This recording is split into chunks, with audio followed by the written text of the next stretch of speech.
lu mau berapapun gitu kan, mau berapapun lu main judi gitu, lu gak bakal menang. Kalau lu mau menang, lu harus jadi bandarnya. Iya benar. Iya. Kalau lu mau menang, lu harus jadi presiden dulu. Kalau mau menang, ya anaknya juga harus anak presiden kan.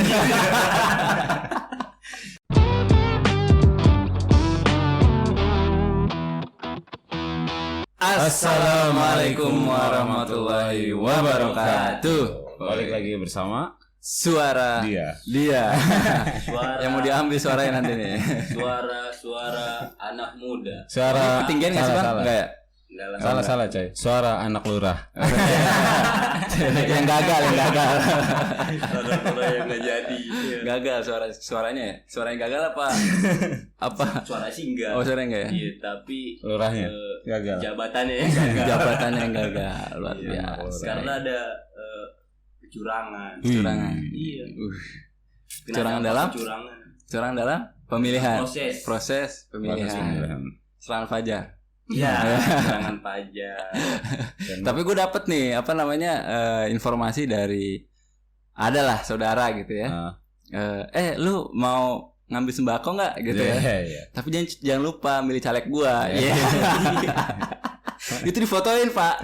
Nggak, itu sembako itu dalam rangka bansos atau emang bantuan secara kan, pribadi? Caleg dia bilang tadi. Oh berarti pribadi lah ya. Caleg gua gitu. Juga jadi lucu nih. Tapi nggak tahu ya. Nggak tahu. Tadi gua habis ketemu teman gua tuh. Terus teman-teman gue ternyata dibilang, bang, ada RT nggak ke rumah lu, kata gitu. Ngirim surat suara. Suara. Agak ada, gitu kan. Terus? Lah, gue dapet, kata dia gitu. Apaan? Kata dia. Ya cuman kertas sih, terus ada minyak juga. Iya, ada minyak juga, ada beras juga, kata dia. Tapi jangan lupa ya, coblos caleg gua. Nah, itu nggak tahu. Soalnya dibilang jeda tuh RT-nya. Kalau gua serangan fajar besok aja. Serangannya besok aja, kata dia gitu. Iya. Besok masih tanggal 13 ya? Iya 3 hari ini lah. 3 hari ini tuh udah semakin melincah. Ini ya, lagi marak-maraknya lah ya. Hari tenang itu bukan tenang sebetulnya. Iya, malah semakin bukannya tenang bro, semrawut. Mainnya di bawah tanah. Di bawah tanah gitu. Mencaci. Aduh, ini kita lagi mau bahas apa nih bang? Kayaknya tadi cakep juga tuh yang dibilang sama dia tuh. Kecurangan itu. Oh, kecurangan pemilu ya? Ya. Kecurangan. Enggak, jangan sampai pemilu lah, kecurangan lurah aja. Itu lah kalau pemilu itu terlalu tinggi. Tapi enggak lah, kita bahas itu lah, kayaknya seru juga tuh. Iya, yang lagi rame nih. Yang lagi rame banget tuh di film ini ya. Bu hari ini lagi rame film apa? Gua ada pertanyaan, kenapa sih harus curang? Iya. Itu ntar kita jawab tuh. Kita berdiskusi kan awalnya gitu. Iya. Apa bang tadi? Film apa sih? Film Sexy Killer. Itu 5 tahun dulu ya? 5 tahun lalu. Emang itu ya? Iya 5 tahun lalu. Oh iya benar, pas pemilu juga itu ya. 4 hari, kalau nggak salah 4 hari sebelum pemilu dia ngeluarin Bapak siapa namanya Dandi Laksono. Nah, ya. Dia director. Ini produksinya sama juga nih. Iya, dia juga. Iya. Keren sih, filmnya keren. Keren banget itu serius. Keren tuh dalam artian bisa membuka cakrawala kita tentang benar, politik. Tentang politik. Yang identik. Iya. Identik apa? Identik apa nih? Iya, jadi kalau kita ngomongin Sexy Killer, ya bukan apa tadi kalau bahasa 2 hari ini? Dirty vote. Dirty vote. Itu suara kotor apa kotor suara gitu ya. Suara kotor, voting kotor. Kalau dalam posternya sih kecurangan pemilu 2024. Film dokumenter. Padahal belum mulai ya? Tapi udah ada kecurangan. Wih. Gimana itu menurut Bapak yang sudah menonton? Belum mulai udah masa deg-degan lah, di sini udah pada ini semua kok, tenang aja. Belum mulai ada curang. Tapi Tapi gua baca tuh di detik.com ya. Nah, itu kalau direktur yang ngesut itu namanya produser ya atau yang ngesut rame-rame. Terus enggak jelas tuh. Terus yang buat film lah ya. Yang buat film itu yang gua baca tuh beliau itu termasuk orang yang kritis gitu kan terhadap kebijakan gitu. Sakit yang, gitu dia. Sakit. Kritis. Iya. Kritis. Ya intinya dia banyak komentar terkait dengan kebijakan ya. Dan dia dibuat film gitu loh. Terus dari sosial media pas gue searching tentang beliau itu ternyata beliau juga kritis di sosial medianya. Oh iya. Dia memang jurnalis ya, dan juga yang gue lihat di sepak terjangnya di X tuh Twitter. Di X tuh dia selalu menyuarakan bahasa keadilan lah gitu. Iya. Ya, terkait dengan segala sesuatu yang tidak semestinya lah ya. Iya, kalau Sexy Killer kan lebih ke penjelasan terkait dengan di belakang mereka ini siapa gitu. Oh, di belakang para pemain politik. Iya. Betul. Ya oligark. Iya. Oligark itu orangnya. Oligarki. Tapi oligarki itu apa sih? Oligarki itu. Nih ya, kalau setahu gua oligai. Hah? Oligai. Lu dong. Orang-orang. Yang menguasai segelintir komunitas. Komoditas. Oh, bukan komunitas. Terlalu sering di komunitas gitu. Iya, terus gimana? Oligarki terus gimana? Iya, maksudnya gue sendiri juga nggak paham ya gitu. Maksudnya definisi secara biar orang-orang tahu nih, karena mungkin ya orang-orang awam tahunya itu oligarki ini ialah hanya para pengusaha gitu yang di belakang para pemain politik. Yang gue paham nih. Jadi di setiap kontestasi aja sih. Setiap wilayah setiap wilayah yang menguasai suatu wilayah, dia tuh akan dikuasai oleh, kalau kita kan bahasa kapitalis. Nah, kapitalis itu siapa? Ya orang tertentu yang menguasai daerah-daerah tertentu. Wilayah itu. Maksudnya wilayah itu politik tadi. Sekupnya itu nasional atau atau lebih luas? Setiap nasional, bahkan nanti bisa lagi lebih global.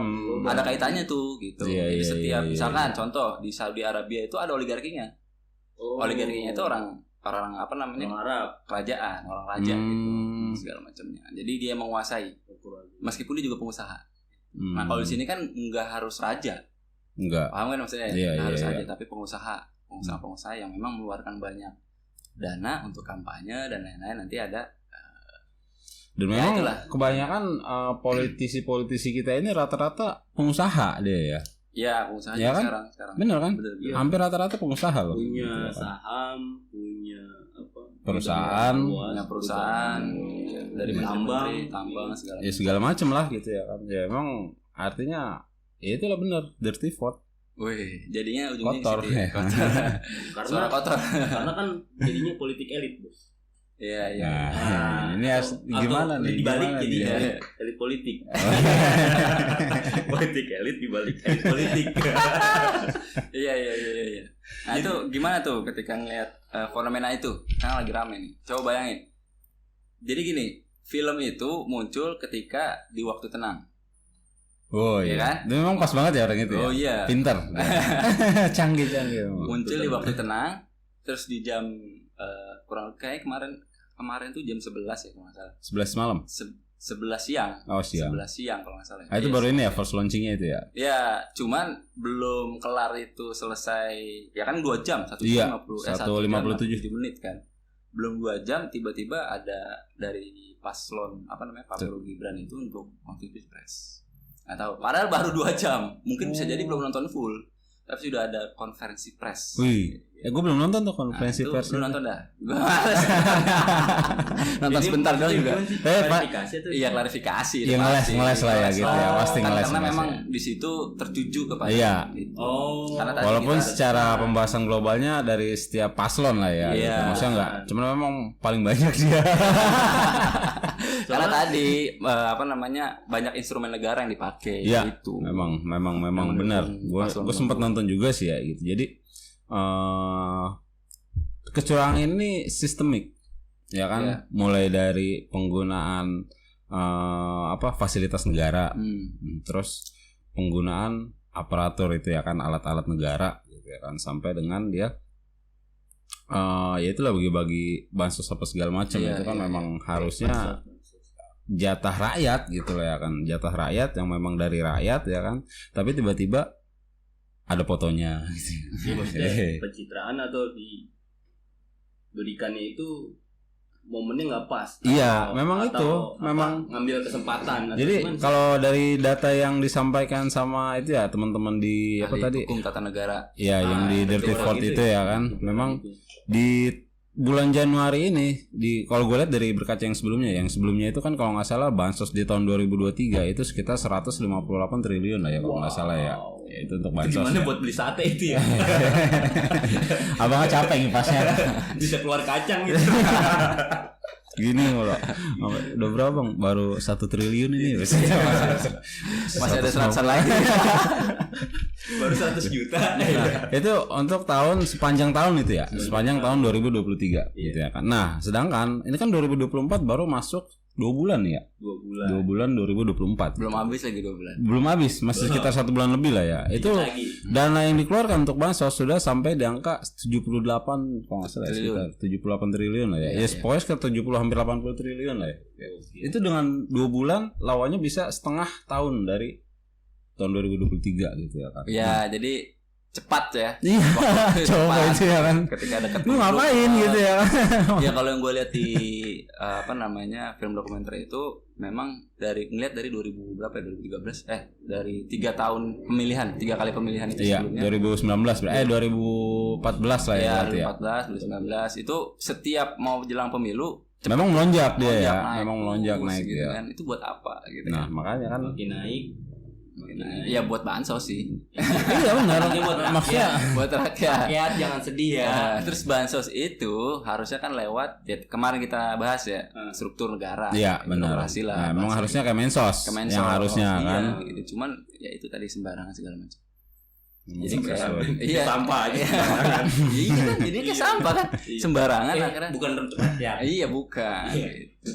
Iya kira-kira begitu. Nah itu salah satu kritikan dalam film dokumenter itu. Film itu benar. Kan? Salah satu ini indikasi kecurangan ya. Ya indikasi kecurangan itu ya di apa? Kalau nggak merasa kenapa harus klarifikasi? Benar nggak sih? Iya karena memang disebut-sebut situ namanya, apalagi bapak presiden kita gitu. Kenapa? Karena kita lihat di datanya mereka itu di Dativot itu kan ada ya istrinya ya kan, yang mengacungkan 2 jari. Di mobil presiden mungkin lagi RI1 damai peace gitu ya peace oh ya ada mau difoto iya saya bantu klarifikasi set gitu ya tapi pas difoto itu mukanya nggak kelihatan coy cuma tangannya doang ya itu baru mobil itu tuh selubung nggak tuh kalau mungkin nggak bisa jadi tangannya aja ya kan terus itu baru mobil yang gua garis besar apa namanya kaget tuh Twitternya Kemenhan. Oh iya. Ads-nya Kemenhan itu apa namanya? Itu akun ya, akun resmi ya. Akun resmi Kemenhan. Iya, akun resmi. Gue lupa kata-katanya, tapi di situ ada hashtagnya hashtag Prabowo Gibran 2024. Buset. Mungkin kan fasilitas negara itu, Pak. Enak banget ya. Iya, aduh kacau.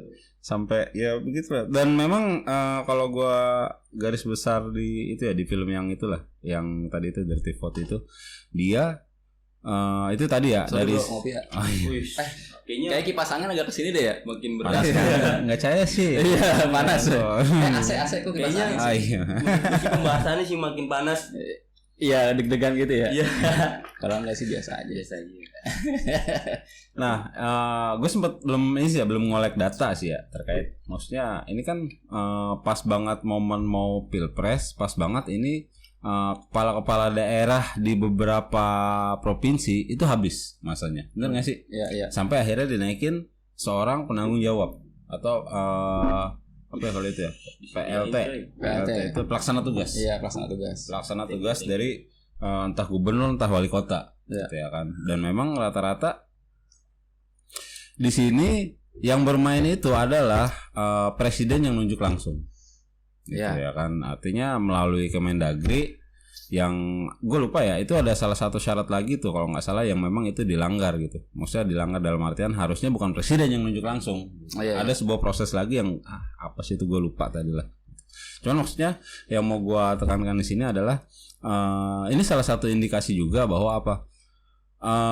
Di sektor-sektor sayap pemerintahan ya pokoknya di daerah-daerah pemerintahan itu gitu ya di daerah-daerah yang memang itu kira-kira berpotensi untuk meraup suara gitu ya kan itu ditaruh orang di sana gitu kan. Termasuk salah satunya ya PLT di Jakarta dan Jawa Barat lah ya bisa kita lihat itu salah satu orang partai yang ada di kubu 02 gitu ya. Dan ya itulah ini artinya apa ya makanya di film itu kan sudah jelas ya kecurangan pemilu gitu ya kan. Nah memang kecurangan itu sudah didesain sama mereka itu ya kan. Mulai dari apa ya? Mulai dari itu tadi gitu. Menaruh orang-orang partai yang dia sekubu itu ada di wilayah-wilayah tertentu. Betul. Jadi yang lu bilang kemarin tuh, kalau kata tim sesnya Amin, kayaknya susah nih. Dia aja pesimis gitu ya. berat. Karena dia sadar itu. Dia sadar itu. Semua, jadi bukan semua ya, hampir kebanyakan dari menteri itu jadi tim kampanyenya atau tim suksesnya ini paslon 2. Iya. Ya kan di data itu. Iya. 3. Dan itu memakai fasilitas negara. Itu masalahnya. Dan dia nggak cuti pula. Harusnya kan cuti kan? Iya. Harusnya cuti. Kenapa? Tapi nggak cuti. Ya malas lah dicuti. Karena ntar ngeluarin duit sendiri. Tapi kalau bisa sih ya, kalau gua nyaranin untuk tim sukses 01 dan 03 gitu kan. Jangan pesimis, tetap semangat. Karena kalau bisa geser aja di 02. Geser aja dia. Biar satu aja ya. Mau dapat jabatan enggak? Gitu. Kalau enggak ya sendiri kan gitu. Iya kan dari situ aja udah mulai ada indikasi kecurangan pemilu gitu. Ada praduga yang sangat luar biasa di situ. Jadi dia film ini memotret bahwa harusnya foto-foto poster-poster yang dari paslon 2 itu tidak ada foto Bapak Presiden gitu kan, atau yang lain-lain gitu sama. Yang penting tidak ada presiden kita gitu, karena masih menjabat dan dia juga tidak mencalonkan diri sebagai calon presiden lagi kan gitu. Nah itu yang memang ada 4 poin ya yang gua tadi lihat ya. Ada yang pertama itu pokoknya di poin yang kedua itu ditekankan bahwa presiden boleh berkampanye tapi sebagai peserta bukan sebagai panitia. Ya maksudnya kan kalau di sekarang ini kita lihat itu dia lebih kepada penyelenggara ya. Maksudnya kalau peserta itu dia diajak, dia duduk di barisan peserta. Ikut kampanye baju partai dong. Ya nggak ada masalah kalau itu sebenarnya gitu. Asal demokrasi begitu. Asal dia nggak yang mungkin ngomong atau apa gitu ya kan, atau jadi tim kampanye. Ya pokoknya nggak boleh jadi tim kampanye lah setahu gue lah. Nggak boleh pakai mobil. Iya nggak boleh kalau itu harus cuti. Sama memang Gojek ya pakai baju partai presiden. Lucu tuh. Pernah sih kalau nggak salah ya. Iya pernah. Lanjut terus. Iya kalau nggak salah yang nomor 1 itu dia harus cuti, yang nomor 2 itu dia ya itulah kurang lebih kalau gua tangkap di sini adalah dia sebagai peserta. Terus yang ketiga tidak boleh menggunakan fasilitas negara itu tadi ya kan. Nah itu makanya dengan beberapa poin itu harusnya ada sebuah tindakan sebenarnya kan ke situ gitu loh ya kan. Karena ya bukan cuma itu aja sih ya, maksudnya itu dari sebenarnya ini dari semua sektor dan semua lini lah kalau bisa dilihat dari film itu ya. Film itu menggambarkan mulai dari pucuknya pemimpin, terus dari para pembantu pemimpin, menteri-menteri ya kan, terus turun lagi ke bawah itu ada siapa? Ada para gubernur dan wali kota ya kan, gubernur, wali kota dan kalau bupati itu ya kan. Sampai dengan terakhir itu ada deklarasi dari kepala desa. Asosiasi Abdi. Ya apa? Abdi. Asosiasi Abdi. Saya. Abdi sendiri. Kurang cenah.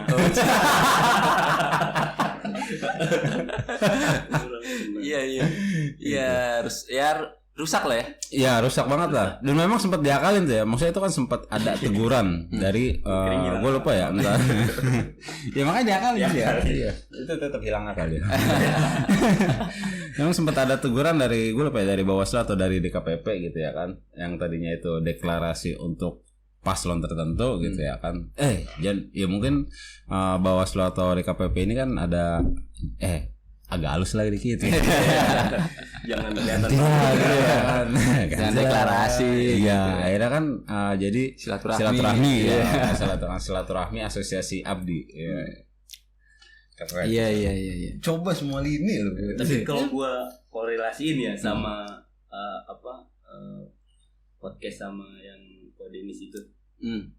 Lu mau berapapun gitu kan, mau berapapun lu main judi gitu, lu gak bakal menang. Kalau lu mau menang, lu harus jadi bandarnya. Iya benar. Iya. Kalau lu mau menang, lu harus jadi presiden dulu. Kalau mau menang, ya anaknya juga harus anak presiden kan. Iya karena bener. Iya, anak bandar ya. Iya. Lengkap bener gak? Lengkap dari dia punya instrumennya, iya kan? Instrumennya dia bikin secara teknisnya kan gitu, sistematis, betul-betul by desainnya. Wah, luar biasa. Iya, jadi ya intinya dari dia ke bawahannya tadi tuh ya kan, bawahannya sampai ya betul-betul sampai terus ke bawah lah ya. Aparat negara itu juga ikut terlibat menjaga kan gitu. Iya. Jadi hukum ini gimana kan gitu ya? Hukum ini gimana? Bukan miris. Ya miris lah memang ya kan. Ya tadi kalau kita memang canggih ya. Emang canggih banget ini, asli benar-benar canggih ini. Gue nonton dah pada permisalan asli Manjat Miko. Budi Manjat Miko. Iya kan maksudnya Budiman kayak seperti Pak Budi Manjat Miko gitu. Nonton lah gitu kan. Ayolah. Aduh. Jadi memang kenapa ya gue bilang canggih itu ya. Jadi kayak MK, mulai dari itu ya. MK. Dia tuh MK pernah ada salah satu partai lah ya gitu, dia mengajukan untuk presidensial threshold itu dirubahkan peraturannya kan. Itu sampai 20 kali pengajuan selalu ditolak. Iya. Ya kan? Terus tahu-tahu batas ambang kematian. Ya amin. Siapa ya kan siapa gue nggak tahu ya kan. Gue amin. Kobul. Oh, iya. Amin soalnya ntar menang ya. Gue amin kobul. Sensitif banget ya gitu. Jadi ya itulah tadi ya. Menang sih dia. Presidential threshold itu minta dirubah lah ya. Gue kurang paham ya detailnya itu seperti apa gitu. Cuman presidential threshold minta dirubah gitu ya kan. Dengan 20 kali pengajuan tetap ditolak dengan segala macam alasan gitu ya kan. Terus tiba-tiba ada salah satu partai ngajuin batas ambang umur untuk pencalonan. Dari mana tuh PSI? Dari 40 ya, dari PSI itu ya. Dari 40 ke 35 gitu ya. Ih, langsung terima coy. Nggak dulu ada prosesnya dulu, Pak. Ih, prosesnya itu ya elah. Cuma sebentar ya. Jadi dia kalau nggak salah nih ya, dia ngajuin tuh di hari apa gitu ya kan. Terus kan sempat diterima hari itu ya kan. Terus kan sempat dicabut. Ya kan, dicabut tuh sekali tuh ya kan. Terus didaftarkan lagi di hari libur. Iya, pinter banget ya. Orang-orang lagi pada santai gitu hari ya. Sabtu kalau nggak salah itu. Iya, pokoknya hari libur lah ya. Sabtu didaftarkan lagi dan akhirnya besoknya langsung di ACC gitu ya kan. Nah, itu dari MK. Terus kita tahu ketua MK siapa? Anwar Usman. Oh iya. Ya itu Om Anwar lah ya kita panggil lah ya. Tahu. Terus akhirnya Kisru ya kan. Kisru nih wah dibentuk lah. Gue nggak tahu ya dibentuk atau memang sudah ada gitu ya kan. Majelis Kehormatan MK. Iya, ya kan. Dibentuk konstitusi. Iya. Kalau di singkat itu agak-agak ini ya, agak-agak aneh gitu. MK apaan sih gitu. Banyak banget lembaga. Akhirnya dibentuk itu dengan salah satu gue nggak tahu salah satu apa memang ketuanya itu kalau nggak salah namanya Jimli Asidiki itu ya. Sempet lah ya kan dijatuhkan teguran lah ya kan, sanksi, disanksi untuk dicopot. Enggak dicopot itu. Iya, dicopot si Om Anwar itu ya kan. Om Anwar dicopot, cuman akhirnya kan banding ke PT UN kan. Banding ke PT UN akhirnya nggak jadi kan jabatan itu dicopot kan. Nah, terus dijabarkan juga tuh di film itu tuh. Siapa sih Jimli Asidiki ini ya kan? Ternyata anaknya itu pengurus salah satu partai yang ada di kubu ya kan. Mantunya lagi nyalek juga kan. Coy, lengkap banget kan ya kan. Gokil sih politik dinasti. Ada masih yang susah gitu buat keberhasilan menang gitu, jalur yang susah. Nggak tahu dah ada. Kalau nggak curang. Aduh. Ini kan praduga kita ya. Praduga kita. Praduga dia itu. Iya, praduga dia. Kita cuma ngejelasin aja dengan cara yang kita nggak tahu. Dan akhirnya kita ikut-ikutan. Iya, itu parah sih. Tadi yang lo bilang tuh ketika dimulai dari MK kan, pengajuan Partai Solidaritas Indonesia PSI yang dulu siapa sih ketuanya dulu, siapa namanya penyanyi dulu? Oh ini Garong Giring ya. Nggak, kayak bagusan emang nyanyi. Enggak, beliau yang bagus nyanyi bro. Iya. Gue sepakat nih nyanyi aja. Iya, jangan politik lah ya. Karena semua band tuh sekarang karanya situ. Iya, semua artis. Iya, banyak artis. Anak muda juga band yang dia band-band indie di Indonesia gitu. Keterlibatannya emang jobnya nggak ada apa gimana sih? Enggak kan harus melek politik katanya begitu kan. Jadi harus ada yang joget-joget sama ibu. Iya itu dia. Nah itu tuh tadi tuh dari ya dari yang PSI yang kita tahu terkenal dulu adalah Om Niji kan, Om Giring Niji, Om Giring gitu. Nah terus bergantilah dia, akhirnya dari perjalanannya itu dia mengajukan ya tahun 2023 kemarin, mengajukan di bulan Maret ya kalau nggak salah ya. Mengajukan tadi tuh bahwa presiden atau calon presiden itu bisa batas ambang umur di umur 35. Usia sama dengan Garuda, Partai Garuda. Oh iya. Terus dari situ juga dia meminta itu, terus juga nanti 5 kepala daerah ya kan. Minta untuk itu. Akhirnya ya kalau enggak umur paling enggak yang pernah menjabat kan gitu kan. Pernah atau sedang kan kalau kata MK kan gitu kan. Pernah atau sedang menjabat minimal 2 tahun gitu. Nah, akhirnya ya itu berjalannya waktu sempat ditolak tuh. Gitu. Dari cerita itu, film itulah. Film itu. Akhirnya tiba-tiba emang nggak ada yang makan siang gratis bro. Setelah makan siang ada bilnya. Tiba-tiba kok diterima gitu. Keputusannya itu nggak makan siang gratis pak. Paham gak sih lu? Iya mau ikut kalau ada. Itu dia. Banyak masyarakat bilang ya ini kan karena pemimpinnya gitu atau karena pejabatnya, berarti kan oknum mereka bilang. Padahal bukan hanya seorang pemimpin tapi dilihat dari sistemnya. Yang sistemik membentuk orang-orang seperti itu, betul nggak? Benar. Ya itu di film Sexy Killer itu kan ngejelasin bahwa siapa ya pengusaha sebenarnya yang bermain di semua konstelasi ini. Ya kan semua hiruk-pikuk. Nah itu benar tuh konstelasi dia. Diam kau. Mau gue salah gitu. Tapi lu benar sekali.